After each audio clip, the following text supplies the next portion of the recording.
Are you a seal that really wants to be a dog? No, I'm a dog that's already a dog. But what kind of dog? I'll do it one more time. All right. Basset hound? Close. Doberman Pinscher mixed with a Labrador. Okay. Yeah, close though. Close. I like it. The person making the dog noises It's always. is Sean Patton. And the person pointing out that I am a perpetual dog imitator, it's Caitlin Cook. Mm-hmm. There she is. Hello. This is the podcast. 5 words. 5 words. 5 words. Now, does that mean we only say 5 words? Well, no, we say many words. This is true. The guests themselves say many words in conjunction with our many words, but 5 of those words that they tell us are from a story. Based on those 5 words, we try and guess what the story is, which we are always 2,000,000% correct. Mm-hmm. And then they tell us the quote-unquote real story, and more conversation ensues, and you, the listener, just had the best 43 to 57 minutes of your life. Very true. Yeah, because that's usually the range of... It's the bracket. Yeah, the bracket. Mm-hmm. Yeah, that's what's up. And this guest, no exception to the rule, and that rule, of course, is every guest we have on this episode is great. This one, no exception, Dr. Josh Gondelman. Yeah. He's not really a doctor, but he can have a he doctor. could be. He's won several Emmys. He does, yeah. He was if you win enough Emmys, you can just trade them in for a doctor. Yeah, he's also the nicest man in comedy. Like a nice, like Dr. Nice. Dr. Nice. Well, you know what I'm saying? Like you'd expect. There's just civilian nice. Yeah. There's comedian nice, which is way meaner than civilian. True. There's cab driver nice. There's sandwich artist nice. There's airline pilot nice, and then there's Doctor nice, where it's like, whoa, you care about me because it's your job. Mm-hmm. Josh is that nice, except that he's not getting paid to be nice to you. This is true. Yeah. He's just genuinely nice. And a published author. What's his book called? Nice Try. Nice. See? Nice. Yes. It's in the title of his book. Exactly. Boom. So his book is great. It just came out. It's a lot of little short stories about his life. It's wonderful. And also, if you don't know him, he was the head writer on Last Week Tonight with John Oliver. And now is Desus Mero. Head writer for Desus Mero. And he's been on all the late night shows. And look him up. Otherwise, you're going to enjoy him on this episode. Yeah. And you can see him.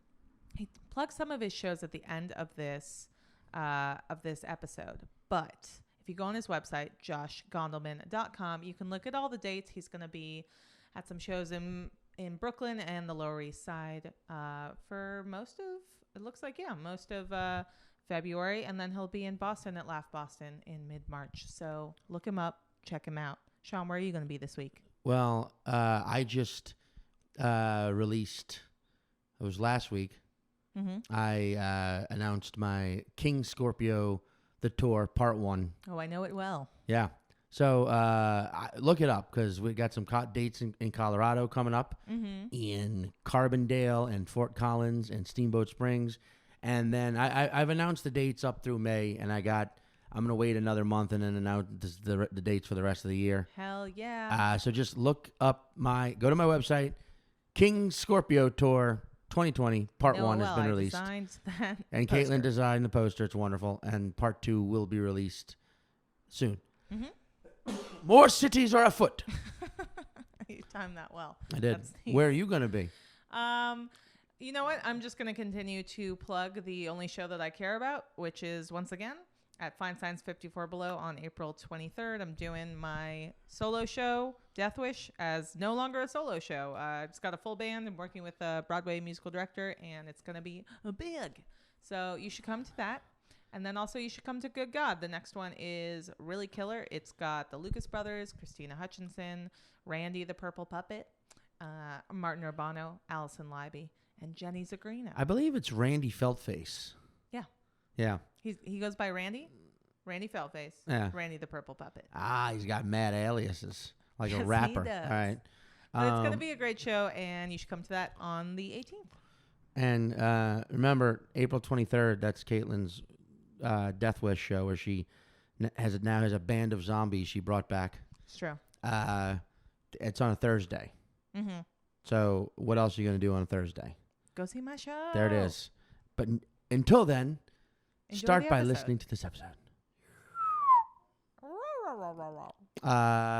Chihuahua with a little bit of a mutt, but that mutt's probably a Pomeranian. You're spot on. Damn right.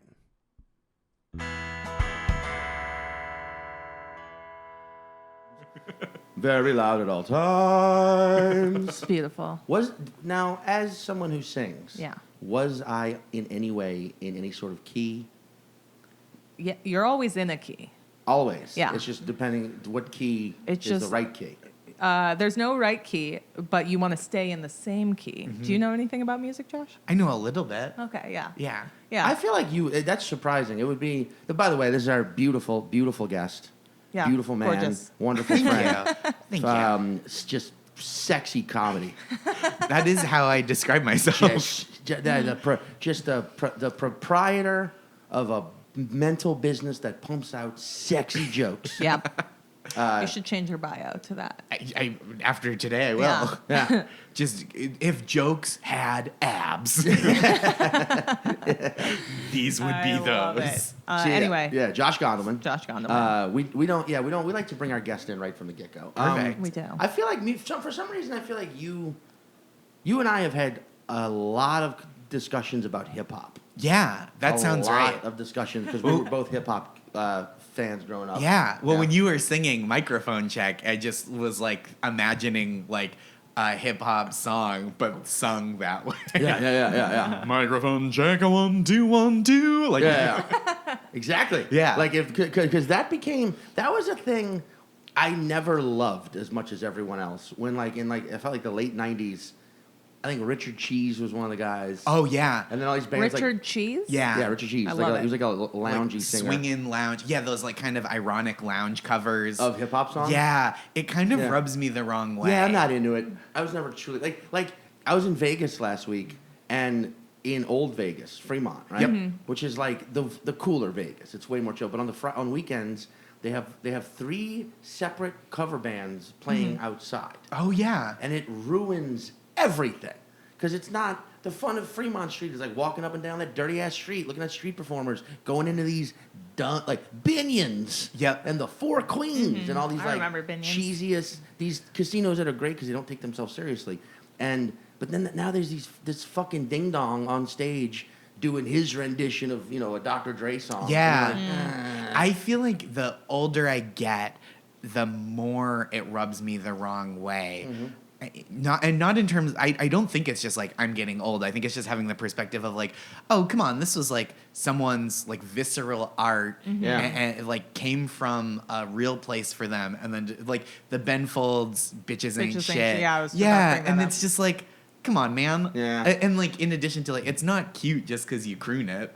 Yeah. I really love covers that take a song out of a certain genre or like I love, we talked about this on an earlier podcast, but I love the acoustic version of Hey Ya because it's a really sad song, Yep. but it's so upbeat that you don't Yeah. actually hear the Yep. lyrics until you slow it down. However, I think when you take something that is that visceral and angry and you put it in a context where it doesn't make any sense Right. at all, then you're doing a disservice to the Yeah, song. or it's just ironic. Anya Marina has that great cover of Yeah. Whatever You Like Yeah, by yeah. T.I. Yeah. And it's awesome. It's like very great. slow and like sexy and cool. And you're like, oh, this is like another dimension to this song. Right. But if it's a cover of like Jazzy Belle, that's not a very well known Outkast song. But or a cover of if someone did Murder Was the Case That They Gave Me. Like a Snoop Yeah, Dogg- yeah, exactly. You're like, no, he's rapping about Exactly. a time he was on trial. Yeah. Like, Snoop Dogg that's some real shit. Yeah, Murder was the case that Yeah. they gave him. So knock it off, Jason Mraz. Or whoever. Yeah. Yeah, that was a big trend for a long time, though. Yeah. Yeah. But I think the song.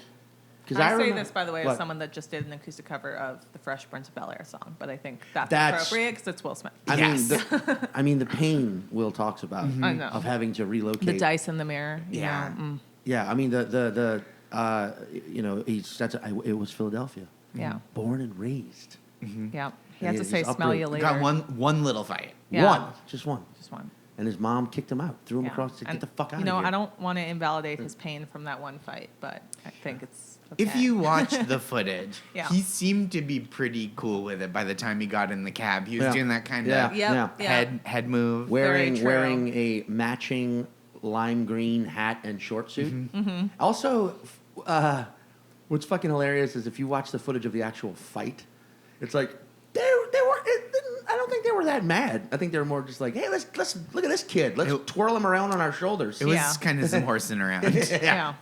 For sure. If that's what fights were, maybe one big like you get pushed twice and then one I would one get guy into so many fights. I'd walk around talking so much shit. Oh yeah. Well, I think the song because it was Austin, Texas. Neither one of us born and raised there, but that's where Josh and I once we did Cap City Comedy. Yeah, Club. and we talked a lot about No Limit because you're Talked a from lot New about- Orleans. yeah, and we yeah. talked a lot about that. And we talked about. I think the song you and I really bonded over was "I'll Be That" by Redman. Oh yeah. Which is still one of my. It's the only song that I know by heart that is like in a time where every rapper was like, "I'm the shit. I'm amazing. Look how rich I am. I'm dipped in gold." His was just like, "I suck. I'm a dumbass." It's great. That was his vibe, like his MTV Cribs episode. Have you ever seen it? No. It's unreal. It's really great. It's so funny on purpose. Yeah. Like he Yeah. has such like a mastery of his like persona Yeah. that he's like, welcome to my apartment in Newark, and I think he like you have to like touch wires together to make his doorbell go. And Yeah. he's got like everyone had an entertainment center, like a huge on that show, but he just had like a regular PlayStation, like wires everywhere Yeah. and stuff. It was, I mean, it was great. It was, and everyone else on Cribs had like a ridiculous mansion Yeah. in a gated community. His was in Newark. It was like a 2-bedroom, Yeah. 1.5 bath. I love that.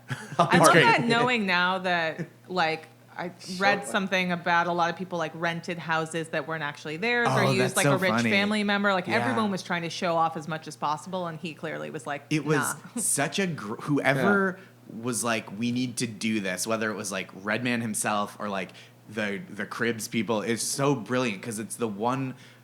It's his episode is like one of the most remembered ones. I think. Sure, dude. Like specifically. Yeah. I mean, that's all. It's also like he also one of those cabinets in his kitchen was like full of hundreds and 20s. Oh yeah. Because he's a rapper, or if you're a live entertainer at all, you get paid mostly in cash. Yep. Yeah. And He's got that great. I think it's from Alvida where he says, "Not platinum on wax, but platinum in the streets." And I was like, that's so good. That's great. Yeah, he's great. One of I wish the stuff you were doing now were like more. Yeah, I mean, I haven't like even prominent. Heard, I haven't even heard any of his newer stuff. He had a song that came out last year. He had a few songs that came out either last year or the year before that were pretty good. I think he had a song just called "Yeah" for last year, and I was like, or just spelled "YA," and I was like, "Yeah." I like that. I like that He's a lot. he's funny, like in a way that I think like he's consistently funny on purpose in a way that I think sometimes rappers aren't, and people are like, that guy's being ridiculous, but it's like he knows what he's doing. It's like not an accident. Dude, like a few years ago, I was in this straight to Apple, straight to iTunes movie called Wifed Up, I believe it. Wifed Up or Wifed Out, I can't remember actually. It was a while ago.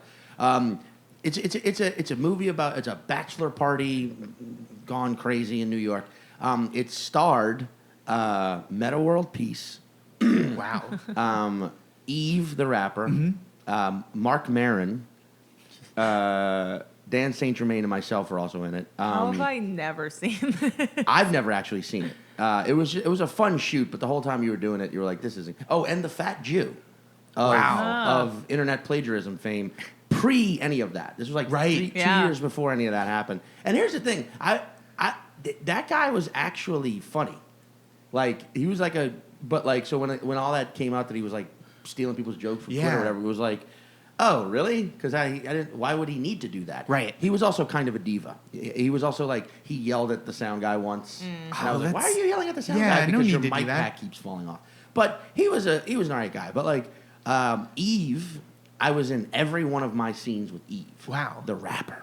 I had to watch them spray paint the paw prints Yeah. off her chest or tattoos. Yeah. She They had covered over. They did cover yeah. up. That's crazy. And there was just one day where like we never had like a trailer, but we had like an area that all the holding area, and we were there setting up a shot, and it's taking forever. And I'm just over there, and I go, I heard the party going on in there. Yeah, let me shake my stinking ass in there. Yeah, which is from I'll Be That. Yeah. And she starts laughing, and I'm like, oh fuck, she as a rapper probably knows redneck. Yeah. They're not even from that far away, Yeah, right? yeah. She's from like Philly. Yeah. Yeah. Yeah. And she was like, of course she knew redneck. Yeah. Yeah. And she was like, he's really that dude. Oh, that's He's great. like, it's not an act. Amazing. She's I like, love he's that. just like a fucking, he's just like doesn't give a shit goofball. That's great. That's him. He's Yeah. really, and I'm like, yes. It's so Redneck. yeah. He's Yeah. really funny and like I had those albums. Oh, yeah. Great. That he was like real influential on me. Yeah. And then feel every like- now and again would rap about having a gun, and you're like, Yeah. but you're not dangerous with that gun. You're not a danger. Right. You're not Yeah. like, Come on. it's fun. Your gun's fun. Yeah, like shoot him up in the air like Yosemite Sam.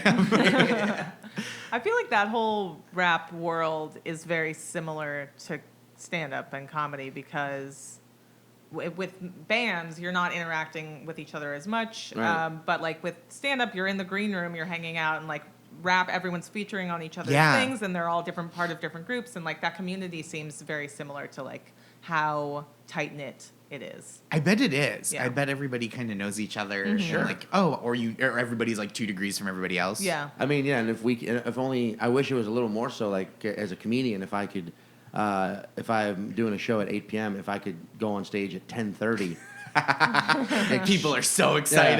Yeah, extremely high and drunk with like 15 more comedians. I mean, you could. That's kind of a thing you almost sort of see happening more and more is like comedians drop, like rappers will drop in on each other's tracks. And Yeah. like comedians dropping in on each other's sets. I know. On stage. Yeah. Like you just like Michael Che walking up and Yeah. just like in the Cypher set. yeah. Yeah, you know? Che does that a lot. Or like yeah. Attell. Attell brings Yeah. people up with Get him. up Yeah, here. yeah. Yeah. It's fun. I like that energy. Yeah. Yeah, me too. That's like- why I love when Sylvan's hosts as well, because he kind of does that in between people. Yeah. And then I like that kind of like we're all working together. It's like I imagine the audience likes it. Like to me it feels kind of like a special thing. Yeah. Oh yeah. The worst is when you have to go on after something yeah. like that though. Yeah. Where the audience just watch like 3 of their favorite comedians just shit on each other for Yeah. 45 minutes. Yeah, so like It's like, all off the cuff. Yeah, like we got Yeah. one more for you. It's like, why? Yeah. Why though? We could just be done. Yeah. I feel like both of you are put in that position a lot of the time where you're expected, because you're strong comedians across the board, expected to close out the show after something wild that's very happens. kind. Thank you. I've had to do it a couple times there. Not usually with something like exceptional, but I've like had to follow like Ray Romano and stuff. I mean, that's crazy. You know? Yeah. It's so Yeah. wild.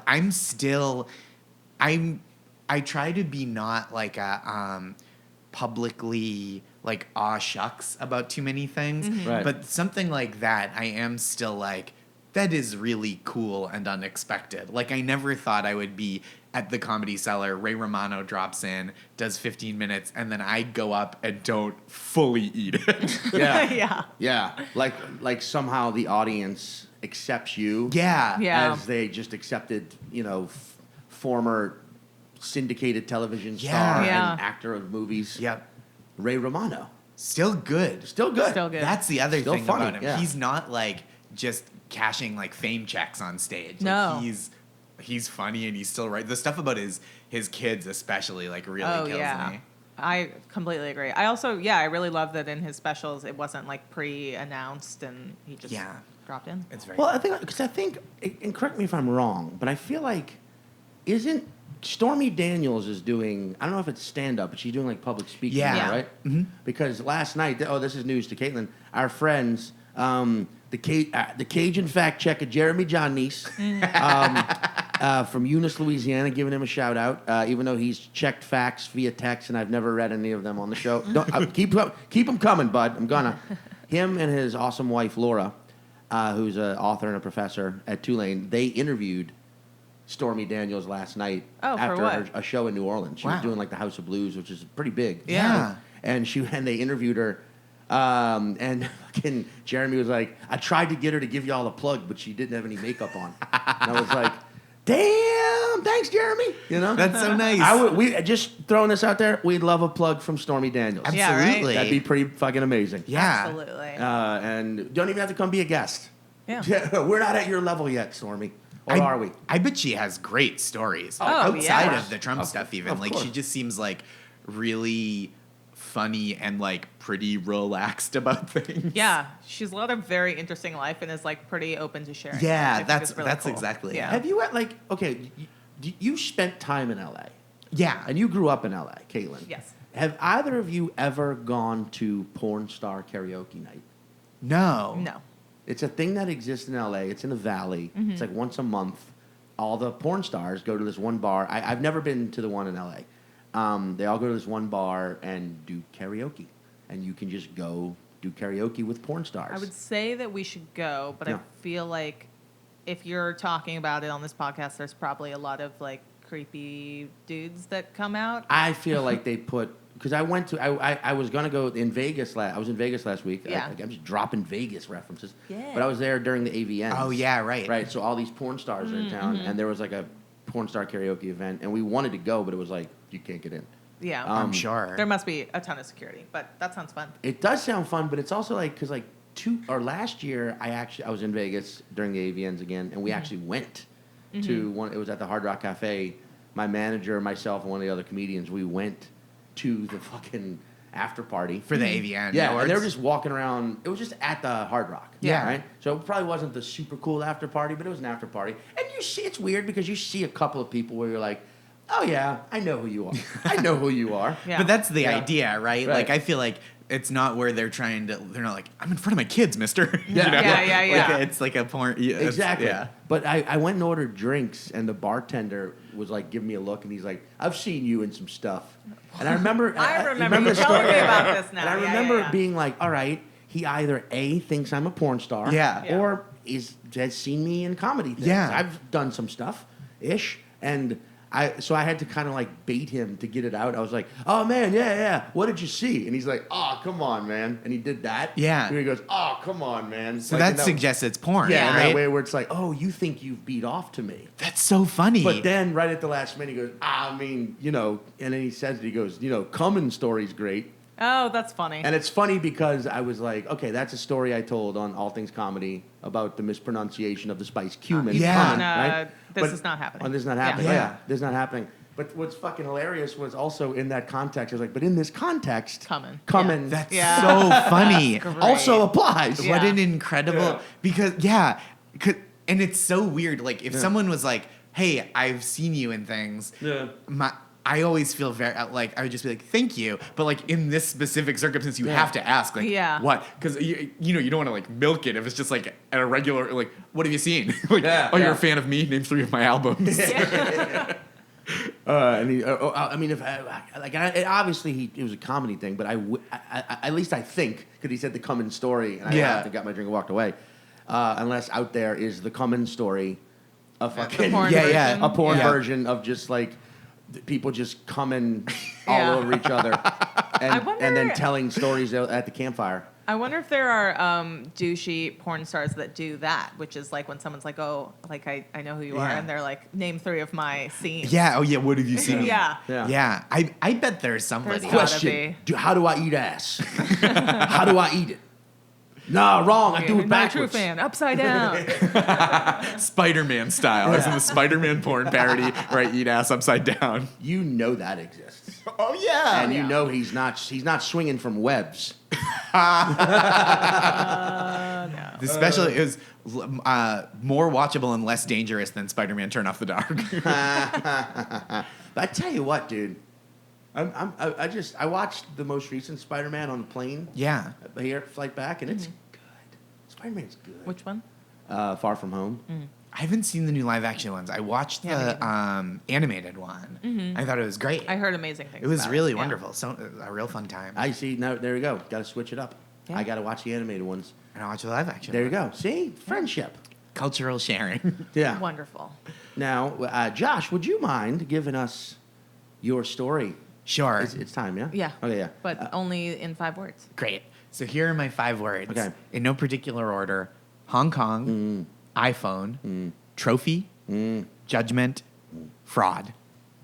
Beautiful. All right, so this is actually a little known fact about you that most people. I know a lot of little known facts. You actually spent some time in Hong Kong teaching Boston English because you're from Boston, Yep. and this was at the time right after like The Departed and The Town and all these Boston movies. All these movies set in Boston got huge. So all these young Asian kids wanted to learn how to speak Bostonian English. Yeah. They, fuck you fucking. Yeah. So you're up there in front of kids like, it's fuck you, don't fuck, drop the at. It's fat. It's FAHK. Fuck you. Yeah. So you're teaching that for a while. And, like any time abroad, you get lonely. Yeah, there's not that Yeah. many people that are sort of your age that are expats like you, and so you end up just kind of drinking alone a lot. So Quite a bit. one particular night, you get a little drunk and you decide, I'm going to explore this wonderful city that I'm in.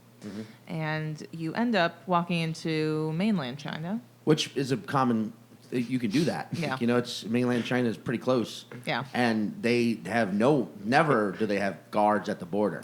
No. Not for white man. They're like, let him come over, Yeah, I've never been to Hong Kong, but you have, so Yeah. you know. Exactly. And you stumble across Now you're in mainland China. you're in mainland China. Everybody's speaking Mandarin all of a sudden. You know don't- Cantonese pretty well. Now Yeah. you're, And you stumble upon an iPhone factory. sweatshop. There it is. And Yeah, you're like, but and there's my nice term is iPhone factory. Yeah. It's a sweatshop. A very gentle. Yeah. That's the term Apple prefers. Yes, I'm trying to be very diplomatic towards Apple. right. So you walk in there, and you just walk right in. That's the thing. Like, this is, if you've never met Josh, you have a very I can walk in anywhere vibe. Thank you. It comes part and parcel to my sexy comedy. Exactly. Sexy comedy. Yep, Walk comedy in with anywhere. abs. Josh could walk into the UN right now. No one's going to give a shit. Let him right in. He'll sit in a desk. Anyway, walks right into this iPhone factory and sees all these kids, 3 a.m, piecing together iPhones. And you're like, I want to help, but I can't free all 5,000 of these kids right now. But then you look up and you see the iPhone that they're looking, the model that they are building their model off of. You're like, but maybe if that wasn't there, production gets shut down. That's going to be the thing I steal, a trophy, if you will. So you fucking just, with your confidence, walk right up, take that iPhone. All the kids are looking at you like, what's he doing? And you walk right out of the building with it. Right out. Right out of the building. Yeah. Unfortunately, when you're going back into Hong Kong, you get stopped by some guards. Yeah. The other way around, they're a little more. Oh, yeah. It's like U.S. and Canada. Yeah, exactly. Yeah. Yeah. So they write you up a citation that has nothing to do with the iPhone. They're just like, you're after curfew or something, some law that you were just like, okay, I got to show up at this time and receive my judgment. Judgment. That's what they call it. They don't call it. It's not a ticket. It's not a citation. It's you will go and receive your judgment. Yes. Right. It's an intimidating way to phrase it. Yeah. Right. And you were intimidated. You were in that intimidated, moment. and you walk right in there, and you decide, no, not today, judicial system, Hong Kong judicial system, and you convince the judge that the whole case is fraudulent, and he throws it right out, and you come back to America, and I'm looking at it right now with that model iPhone, That iPhone. and you carry it, you use it as a phone, but to you it's a trophy of your time in Hong Kong. And that's why you put it on every table that you sit at. So people can see it. So that's the story of when you were teaching Bostonian English in Hong Kong and you stumbled into a sweatshop in mainland China and stole the phone that they were using as the model to build their phones, got caught coming back into Hong Kong, convinced the judge that he was actually a fraud, got the case thrown out, and came right back home with that phone as a reminder that you gave thousands of children a 15 to 20-minute break. Oh, yeah. They started back up after I left. It was. They just used one of the phones they had already built. Yeah. But- They're just texting. Well, did we nail it? Come on. You were right on. One of these days, One of we're these going to be days, right on. and then Incredible. the podcast will end. Yeah. Yeah. So I can Yes. set the record. What's the Yeah, real please, story? please. Yeah. What's the real So story? about seven or 8 years ago, I had a friend who is from Australia but was living in New York, and she was the judge. She was a judge for this Hong Kong International Mobile Film Festival. So it was a film festival, and it was supposed to be for people who had made films, short films mostly, on like mobile phones. Like it was like for this, yeah, okay. That's cool. yeah. So she was a judge, and the Australian film, the director of the Australian film that was submitted couldn't go. They declined to go to Hong Kong because they were busy with other work stuff, and they couldn't go and represent their film. So she was like, I just need a proxy to go and go to Hong Kong and stand there and like answer some questions from this panel of judges about the film. And I was like, but I don't know anything about it. And she was like, that's okay. And she was like, but it's a free trip to Hong Kong, like for 3 days, hotel, that's cool. airfare included. Yeah. So I was like, all right, I was like nervous. I was like, I will be a fraud. I'm faking it. And she's like, no, it's fine. So I like looked up as much as I could about this movie. Yeah. And it was not really a movie. It was like a very beautifully produced commercial for a travel agency, but it was being submitted as a documentary. Wait, how long? It was a full like... No, it was like 1 minute. Oh, okay. It was like mostly super short shorts. Okay. Yeah. And so I like looked up as much information as I could about it, and she was like, they'll really only ask you like what equipment was used. I was like, I don't know that and can't find it. She was like, don't worry about it. Like what the time of production was, and like just like little nuts and bolts things. So I agreed to do it, and I was like, what is the worst thing that will happen? Is they'll deport me for lying at a film festival? I was like, I don't think that's a criminal offense.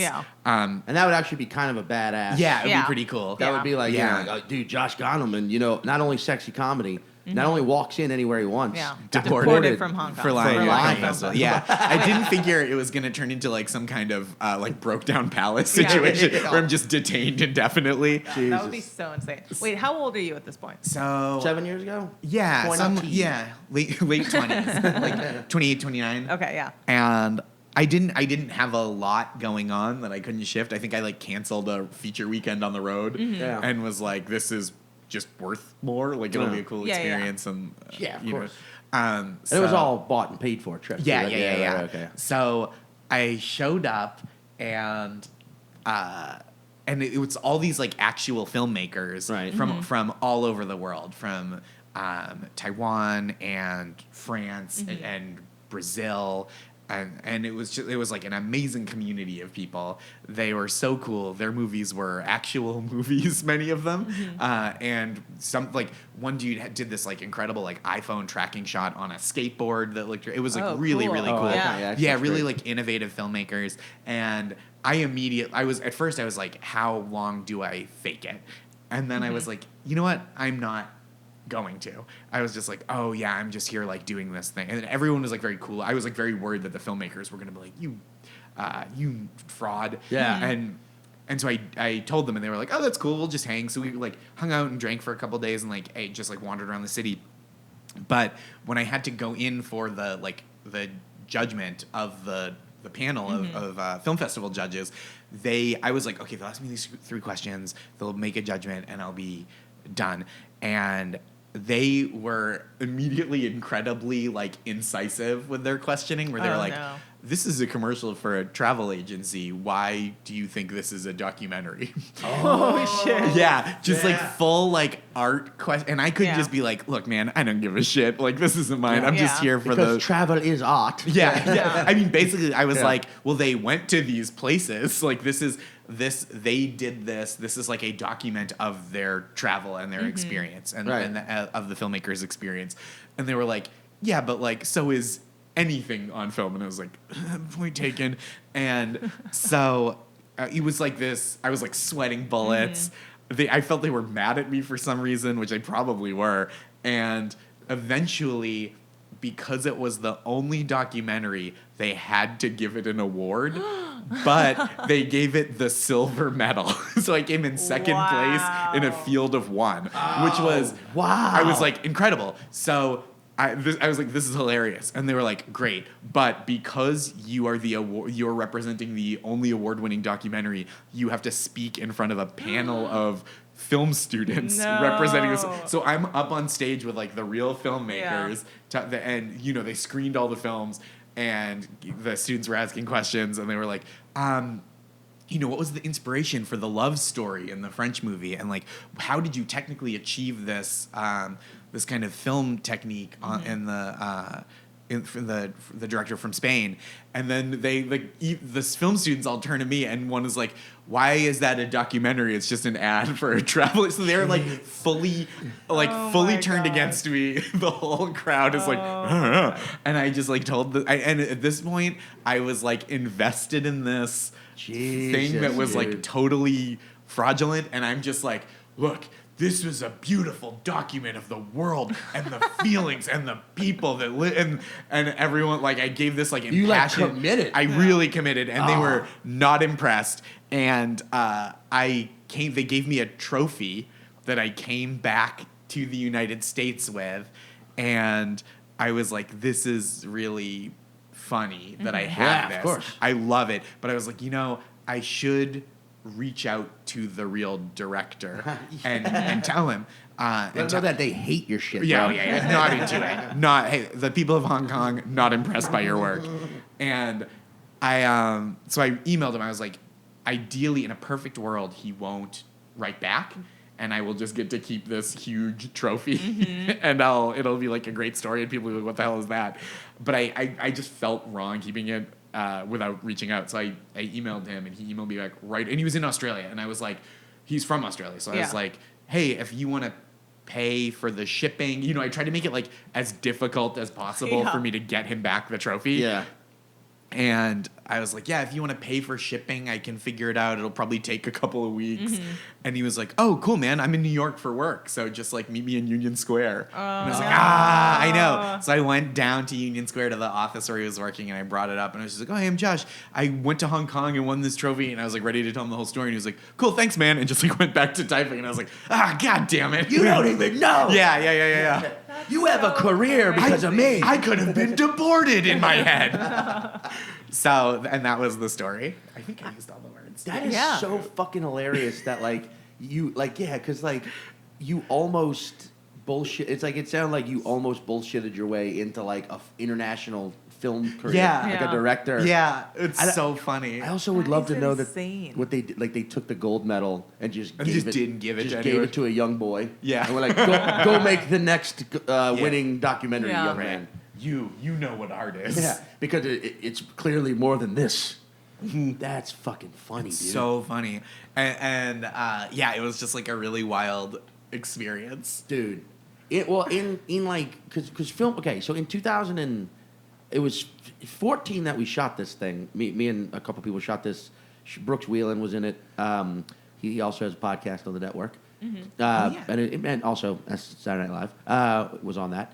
Brooks was in it. We shot this thing in New Orleans, and we're trying to sell it as a pilot, and we ended up submitting it to this film festival. I forgot about this. The San Jose International Film Festival. Sure. It was, yeah. So it was in 2016. We all go. We do a screening of all the shorts. Right? Yeah. We all go to one screening, and they show 5 shorts, only 5, and that's over. And we were the only people the only ones who made the film that were there. Nobody else showed up. No one else showed up. So afterwards, the curator of the event, she's like, all right, and the makers of Yes and are here and are going to answer questions now. Do you remember this? Yeah. And you were immediately so uncomfortable. I just stood up in the middle of I was like, we don't need to answer any questions. It's fine. And they were all like, she was like, and then I was like, okay, wait, hold on. Does anyone have any questions? And no one responded. I'm like, it's okay. Thank you for watching. Let's just all go enjoy the party. Yeah. And by the time we got out into the fucking party, we had been vilified. Oh, no. Demonized as like these bastard filmmaking pieces of shit who wouldn't even do the panel. Oh my gosh. It was so humiliating for the curator to just stand. And I wouldn't apologize to her. I'm like, I'm sorry. Just if we were the only ones there, it felt like it would have just been. Yeah. We would have monopolized it. I'm sorry. And fucking like, you know, when someone stares at you and like, oh, you hate me and you're never Yeah. going to not hate me. Oh no. You probably think about me still to this day and burn. Right, like every time Yeah. they invite filmmakers, like, and you'll have to stay for a panel because we've had people that didn't. Yeah. I just want to make sure that you're not going to be like that. Well, it's funny because I no. feel like you did that out of like insecurity in a No, way. I did it out of let's spare this entire room. No, but the yeah, but it was awkwardness. also Yeah. like no one else had shown up, and so Yeah. you were like, Yeah. I don't need to like bother these people when they want to go Right. drink at this party. But Yeah. she then hated you out of her own insecurity of like being trapped up there. Right, and thinking Yeah. you were like big timing her. Yeah. Which you were not. No, that's but so man, funny. But like now, in retrospect, I regret not just going up and taking questions and Yeah. pretending to be a pretentious asshole. Sure. filmmaker. Yeah. Which your whole time I'm like, oh, I'm so envious that Josh got to It was kind very of just funny. spin yarns. It was very stressful, but it was real. I was like up there being like, this is ridiculous. Yeah. Like, you know, you Yeah. have experiences where like in the moment, even if it's not like this is a bit, you're just like, oh, this will be good for later. Like this is bad now and it will be good later. Well, when else? Like, I'm trying to rack my brain for any time that you would be forced to be a proxy or like bullshit on like in the moment in that way, and Yeah. it's like pretty rare. It's like if you end up in a job interview, you're not supposed to be Right. in. It was like that. Yeah. Exactly like that. Yeah. But I also didn't want the job. Yeah. Yeah, yeah. Like it was very that to going back to Bostonian English. Oh, yeah. Ben Affleck in Good Will Hunting when he goes on all the job yeah, interviews. retainer. Yeah. No, it's like like that. That almost sounds like a movie Yeah. about the guy who went. Let's film it on an iPhone and make Yeah, it yeah, short. Yeah, Exactly. submit it to the Yes. film festival. Yes. Yeah, I Oh, love so that. meta. Because it's like that's also a situation where you're like, everyone realizes I'm the innocent one here, right? Don't be mad at me for this. I told you. Yeah. I came clean. Yep. Yeah. My name's Josh. Yep. I don't direct ads. It was It's so a really funny too nice that it was ad. like, but it was so misplaced. It was so as misplaced. Well. Yeah, I don't know like what led to the point that I joined the story. Yeah. But it was very funny. You know, that's the thing So too. Like hilarious. To me. I and Caitlin and I have had this discussion a lot, and I'm probably wrong to an extent, but I also think I'm right. Is like I don't love panels anyway. Interesting. Like I just there's some. I do. I know, and most people do. I get it, but like to me, there's something that I don't like about pulling back the curtain that much. You know, where I'm sort of like, if you want to learn about an art or a craft or a thing, just absorb it. Yeah. And you can through absorbing it, I feel like you learn what you need to learn, and you get inspired how you need to get inspired. Because sometimes I feel like if you give up too much information about a process, or if you're watching someone tell you exactly how they created this thing, my issue becomes, well, now the magic's gone from it. Yeah. And now they're like, it's all, you know that, oh, that was actually just a story my uncle told me that I, Oh, yeah. turned it, and like, but that wasn't, okay. And I Fuck. see your point, but for me, if I really latch onto something, Yeah. I want to know everything I about hear it, you. and it makes it more magical for me to like see Right. the first like the draft notes of some script that then becomes the script that then becomes the like I want to absorb everything about it that I can get my hands on. I think so much of it depends on like who's talking and who's at like what the questions are. Yeah. Yeah. Too. Like I think there are some That's true. That's a good good point. questions Yeah. that like there are some things that I would never think to say about work that I've done. I'm sure like other people who work in creative fields too. There's like the story that you consider and tell, right? Of like, this is what my life and career is, this is how I do this work. And then when someone kind of asks you a thoughtful, curious question that's like, because you're too steeped in it, you would never have thought to even address. I like that. That's a good point. That's Yeah. fun. That's a good but point, yeah. I do think so many panels like you Are get they're the unnecessary. same Yeah. things. Like you get asked the same things in every city. Yeah. Not me in this case, but like you go to an author event and the author gets asked like, where do you get your ideas? And it's like, Yeah. come on. Yeah. But if someone is I'm not going to tell you. yeah. Yeah. You know, like, yeah. Right. Yeah, it has to be a really well-led panel, that's for Yeah. sure. 'Cause That if is the true. if the person leading it has not done their research in terms of like what questions have been asked this person Yeah. over and over and over again that you could easily Google, Yep. then Well, what's it's like the when- point? yeah, It's a or- redundant panel. Well, when someone is interviewing you about comedy and they're like, "So who are your comedic influences?" You're Yeah. like, "Fuck you," Or like, "Fuck off." There's It's a waste of time question. even like Yeah. lower level than that is like, so how do you describe your comedy? It's like, I don't. Yeah. Oh, yeah. would I just- never do sexy. that. Yeah, I just It has I just abs. kind of do it, Yeah. and then you can describe it Yeah. how Yeah, you that's want. your job. Yeah, especially and that's like even outside of panels, but like you do like a radio phone or a newspaper Oh, yeah. interview for a city you're about to go to, and like people are busy, and and it's so nice to have any kind of like advance announcement to places that I'm Yeah. gonna be there, because I'm not a big deal as a touring stand-up at all, but it is sometimes you get those thank you. You get those questions that are like, oh, you would ask this no matter who was I there. was. Oh, of course, Yeah. yeah. And you would get the same, like, I can't imagine anyone answering it to your satisfaction. Sure. Or to Yeah. or to the edification of the audience. That's true. And also, like, the person being interviewed, like, if I'm listening to a thing and I'm just a random audience member, if the person being interviewed is not engaged because they're not being asked great questions, Yeah. then why do I want to listen to Of this course. conversation between two people that are kind of bored with each other or don't know anything about each other? My wife Maris does a podcast where she interviews authors. Oh, cool. And and she does a lot of like author Q&A in general. Like she does a monthly thing for the Wall Street Journal.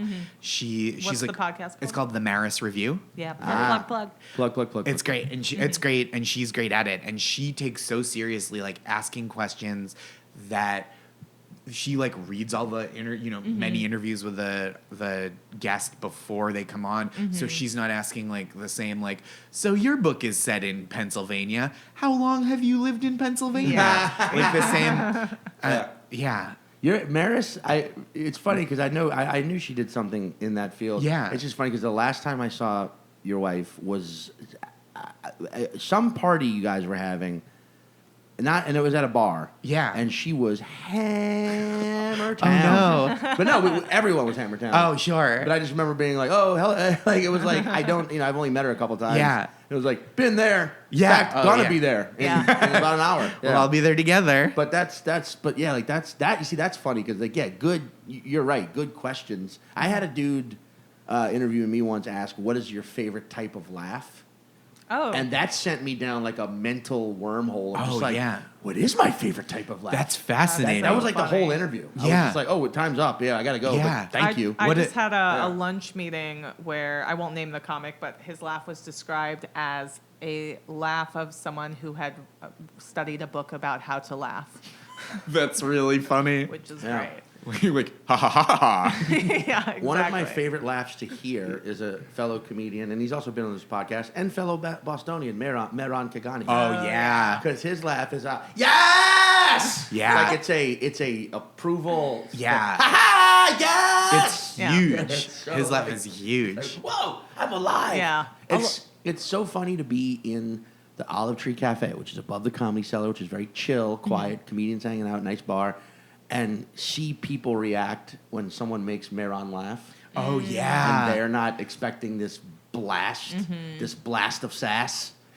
I had such a fun moment at the Olive Tree, like around the holidays. Tracy Morgan was there just hanging out, talking to some comedian Yeah. friends. Yeah. And like a lot of times I only feel like I can tell this story because he was not like this. Like I wouldn't blow up anybody's spot. But you know how like sometimes a famous person will kind of slip in and out. They'll talk to the other comics. They'll be like not try to be noticed by Sure.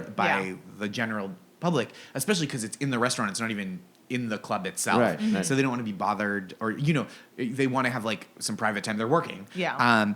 So Tracy Morgan is kind of holding court with the comics. Very funny. And he's been there for a while, at least as long, like he was there before I got there. I'd been there for an hour, and he walks out through the front door, and as he hits the middle of the restaurant, he says real big to the whole restaurant, "Merry Christmas!" And everyone turns and looks at him and applauds, and then he goes, "Bah humbug," and it like really made me laugh.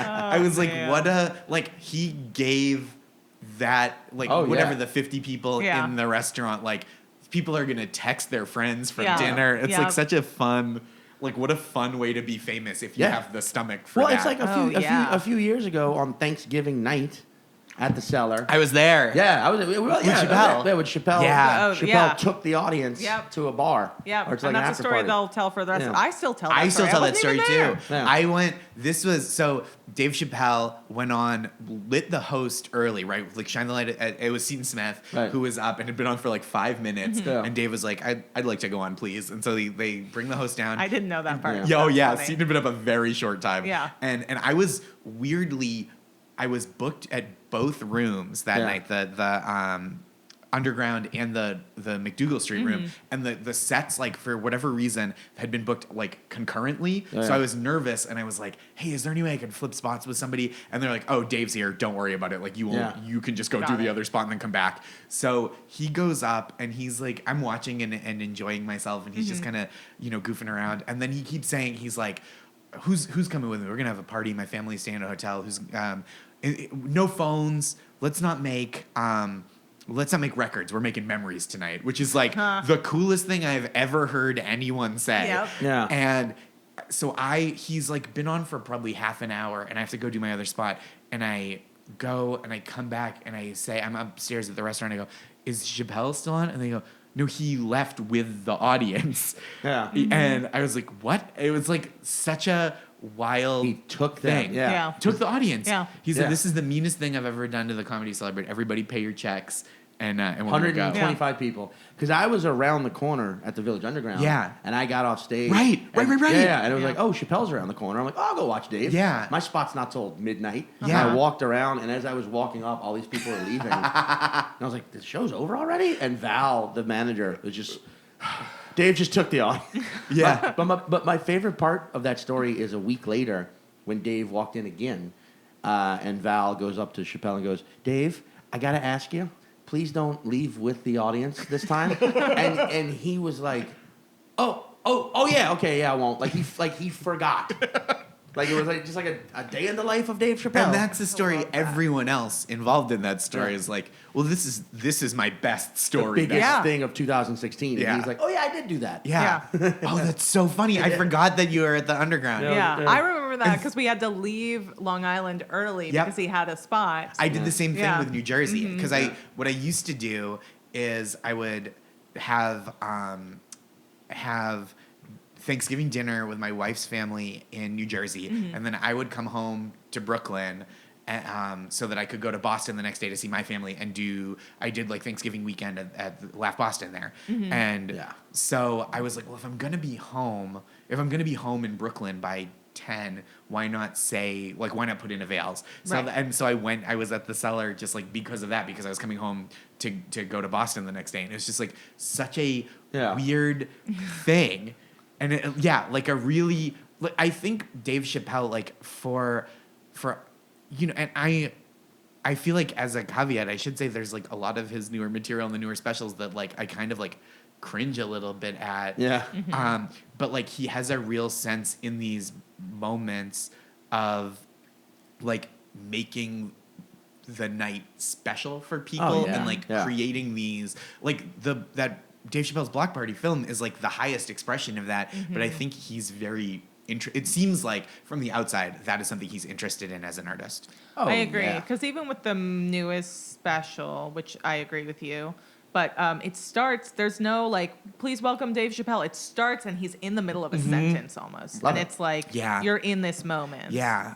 Yeah. He also, like, I can acknowledge there's things that he says on stage where I'm like, oh, I can understand how that's offensive. But I also, like, for me, it's like, I just appreciate the absolute dedication to self that he has. Yeah. Where it's just like, he's not apologizing. He's not trying to hurt anyone. He's just being like, I'm a 40-something-year-old black male in America. This is how I feel, and you deal with it. Yeah. I'm doing it. Because he says that in that special, which I really love, where he says, I forget what the bit was, but he's like, and the people watching this on Netflix, remember, you clicked on my face. Yeah. Right. You don't have to be watching me right now. And it's like, yes, nobody does that ever. Now I'm going to do that on YouTube. Hey, YouTube people. You found me by accident. On IGTV. Yeah. You were served this video after watching, I don't know, a guy fight a crocodile, whatever people watch on YouTube that leads to comedy. Oh, the man, they should have sent Chappelle to argue for that to represent, to be a proxy. Oh, for that. yeah, Oh, in wow. Hong Kong. Yeah. I mean, that's such a, like, that, I hope you make that into a bit. Thank you. I should try to do it.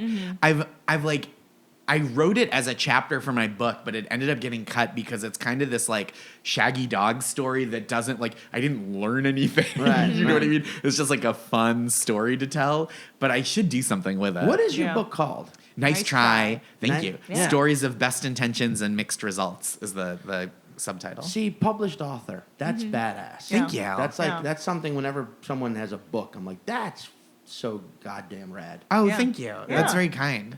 Where's it available? It's wherever books everywhere. are sold. Yeah. I just saw it at QED the other night. Oh, that's fun. Yeah. Yeah. That really warms my heart that, Yeah. that Cambry stocks it there. Yeah. And I do the audiobook. I How long? So wait, how long did it take you to record the audiobook? it took so it was supposed to be we were slotted for 3 7-hour days, which is a lot. Yeah. Yeah. And the first day was like 5.5 hours, including a lunch break. And then the second day was like 3.5 hours, including lunch break. And then the last day was like 2 hours. Oh, okay. Plus a couple of pickups. Like, I think I wonder if they overscheduled because I'd never done one before. I'm not like because so many books are professional readers. Yeah. Yeah. And I did, just by virtue of like, I write kind of like I talk and I talk professionally. I was it wasn't like pulling teeth. I think like my producer Iris was amazing. Yeah. And I thought it was like really great working with her. But I think my guess is I was a little ahead of the curve of like a first time Yeah. reader. I think that's true. I've been listening to the audiobook. Oh, but thank it's you. so great. But also, I think about this a lot Yeah. because I listen to a lot of audiobooks, and then I also listen to a lot of audiobooks written by comedians. Yeah. Yeah. And it's interesting, like picking the right person if it's not going to be your own voice. Oh yeah, if I ever wrote a book, the audiobook will be done by an Asian lady with a thick accent, Yeah. or like a 5-year-old boy. That would be like This is the chapter. chapter 1. God, I that was lost one my of the virginity. weirdest audiobooks to listen to was Room.